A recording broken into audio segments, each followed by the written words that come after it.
നമസ്കാരം. ഇന്ന് നമ്മൾ ചെയ്യുന്നത് നല്ല ടേസ്റ്റി ആയിട്ടുള്ള ഒരു പഴം നിറച്ചതിൻ്റെ റെസിപ്പിയാണ്. ഇവിടെ പറഞ്ഞിരിക്കുന്ന രീതിയിൽ തന്നെ ചെയ്തെടുക്കുകയാണെങ്കിൽ നല്ല ടേസ്റ്റി ആയിട്ടുള്ള പഴം നിറച്ചത് ഉണ്ടാക്കിയെടുക്കാൻ പറ്റും. പഴം നിറയ്ക്കുന്നതിന് വേണ്ടിയിട്ട് 4 ഏത്തപ്പഴം ഇവിടെ എടുത്തു വെച്ചിട്ടുണ്ട്. പഴം നിറച്ചതുണ്ടാക്കാനുള്ള കാര്യങ്ങൾ ഓരോന്നായിട്ട് ചെയ്തെടുക്കാം. ഇവിടെ ഒരു പാൻ അടുപ്പത്ത് വെച്ചിട്ടുണ്ട്. അതിലേക്ക് 1 ടേബിൾ സ്പൂൺ നെയ്യ് ഒഴിച്ചു കൊടുത്തിട്ടുണ്ട്. ഇതിലേക്ക് കുറച്ച് കാഷ്യൂനട്ടും കുറച്ച് കിസ്മിസും കൂടെ ചേർത്ത് ചെറുതായിട്ടൊന്ന് വറുത്തെടുക്കാം. ഒരുപാട് കളറൊന്നും മാറിപ്പോകേണ്ട ആവശ്യമില്ല. അതിനുശേഷം ഒരു 1/4 കപ്പ് തേങ്ങ ഇതിലേക്ക് ചേർത്ത് ഇതിലെ വെള്ളമൊക്കെ ഒന്ന് വറ്റിച്ചെടുക്കാം. തേങ്ങയിലെ വെള്ളമൊക്കെ വറ്റിയെന്ന് മനസ്സിലാകുമ്പോൾ ഇതിലേക്കൊരു 2 ടേബിൾ സ്പൂൺ പഞ്ചസാര ചേർത്ത് കൊടുക്കാം. പഞ്ചസാര ചേർത്തതിന് ശേഷം ഒരു 1/2 മിനിറ്റ് ഒന്ന് ഇളക്കി കൊടുക്കാം. ഈ പഞ്ചസാര അലിഞ്ഞു വരേണ്ട ആവശ്യമൊന്നുമില്ല. ടേസ്റ്റ് നോക്കിയിട്ട് പഞ്ചസാര കൂടുതൽ വേണമെന്നുണ്ടെങ്കിൽ കുറച്ച് പഞ്ചസാരയും കൂടെ ചേർത്ത് കൊടുക്കാം. പഞ്ചസാര തേങ്ങയുമായിട്ടൊന്ന് സെറ്റായി വന്നിട്ടുണ്ട്. ഇനി ഇതിലേക്ക് ഒരു 1/4 കപ്പ് അവൽ വിളയിച്ചത് ചേർത്ത് കൊടുക്കാം. അവൽ വിളയിക്കാൻ അറിയാത്തവർ ഡിസ്ക്രിപ്ഷൻ ബോക്സിൽ നോക്കിയാൽ മതി.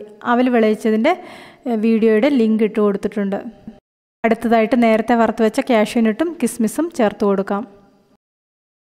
ഏത്തപ്പഴത്തിൻ്റെ തൊലിയൊക്കെ കളഞ്ഞ് ഇതുപോലെയൊന്ന് മുറിച്ച് അകത്തെ കറുത്ത ഭാഗമൊക്കെ ഒന്ന് മാറ്റിക്കളയണം.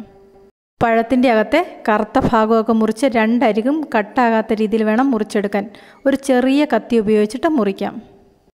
അടുത്തതായിട്ട് ഇവിടെ 1 ടേബിൾ സ്പൂൺ മൈദ ഒരു ബൗളിലേക്ക് ഇട്ട് കൊടുത്തിട്ടുണ്ട്. അതിലേക്ക് 1 ടേബിൾ സ്പൂൺ കോൺഫ്ലവറും കൂടെ ചേർത്ത് കൊടുക്കാം.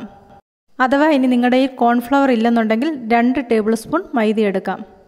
ഇതിലേക്ക് 1 നുള്ള ഉപ്പ് ചേർത്ത് കൊടുക്കുന്നുണ്ട്. പഞ്ചസാര ചേർക്കേണ്ടവർക്ക് കുറച്ച് പഞ്ചസാരയും കൂടെ ചേർത്ത് കൊടുക്കാം. അതിനുശേഷം കുറേശ്ശെ വെള്ളം ഒഴിച്ച് ഇത് നന്നായിട്ടൊന്ന് മിക്സ് ചെയ്തെടുക്കാം. ഇതുപോലെ മിക്സ് ചെയ്യുമ്പോൾ ഒരുപാട് വെള്ളം കൂടി പോകാതിരിക്കാൻ വേണ്ടിയിട്ട് പ്രത്യേകം ശ്രദ്ധിക്കണം.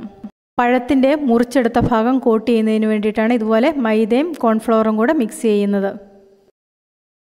ഇനി നമുക്ക് നേരത്തെ തയ്യാറാക്കി വെച്ചിരുന്ന അവലിൻ്റെയും തേങ്ങയുടെയൊക്കെ മിക്സ് ഏത്തപ്പഴത്തിൻ്റെ ഉള്ളിലേക്ക് നിറച്ച് കൊടുക്കാം. ഒരു സ്പൂൺ കൊണ്ട് നിറച്ച് കൊടുത്തതിന് ശേഷം കൈകൊണ്ട് ചെറുതായിട്ടൊന്ന് പ്രസ് ചെയ്ത് കൊടുക്കാം. ഏത്തപ്പഴത്തിനകത്ത് കൂട്ടുകളൊക്കെ നന്നായിട്ട് ഫില്ലായി വരുന്നതിന് വേണ്ടിയിട്ടാണ് ഇതുപോലെ ചെയ്യുന്നത്. വീഡിയോ ഒന്ന് ശ്രദ്ധിച്ചിട്ടുണ്ടെങ്കിൽ നിങ്ങൾക്കത് കൃത്യമായിട്ട് എങ്ങനെയാണെന്ന് മനസ്സിലാകും. അതിനുശേഷം നേരത്തെ തയ്യാറാക്കി വെച്ചിരുന്ന കോൺഫ്ലവറിൻ്റെയും മൈദയുടെയും മിക്സ് ഇതുപോലെയൊന്ന് ചെയ്തു കൊടുക്കാം.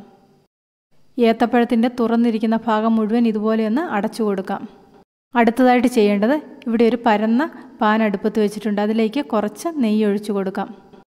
നെയ്യ് ചൂടായി വരുമ്പോൾ ഏത്തപ്പഴത്തിൻ്റെ ഈ കോട്ട് ചെയ്ത ഭാഗം ഇതുപോലെ അടിഭാഗത്ത് വരുന്ന രീതിയിൽ വെച്ച് കൊടുക്കുക. ഇതുപോലെ നെയ്യ് ചേർക്കാൻ താല്പര്യമില്ലാത്തവർക്ക് ഇതിന് പകരമായിട്ട് നിങ്ങൾ ഉപയോഗിക്കുന്ന എണ്ണ ഏതെങ്കിലും ഉപയോഗിക്കാം.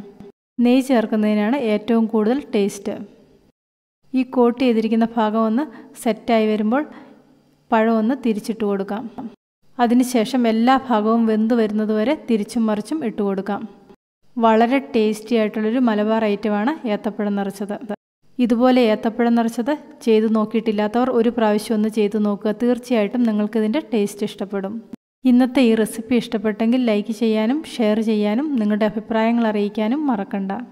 ഈ ചാനൽ ആദ്യമായിട്ടാണ് കാണുന്നതെങ്കിൽ സബ്സ്ക്രൈബ് ചെയ്ത് റൈറ്റ് സൈഡിലെ ബെല്ലൈക്കണും കൂടി ഒന്ന് ക്ലിക്ക് ചെയ്യുവാണെങ്കിൽ ഞാനിടുന്ന എല്ലാ വീഡിയോയുടെയും നോട്ടിഫിക്കേഷൻ നിങ്ങൾക്ക് അപ്പോൾ കിട്ടുന്നതായിരിക്കും.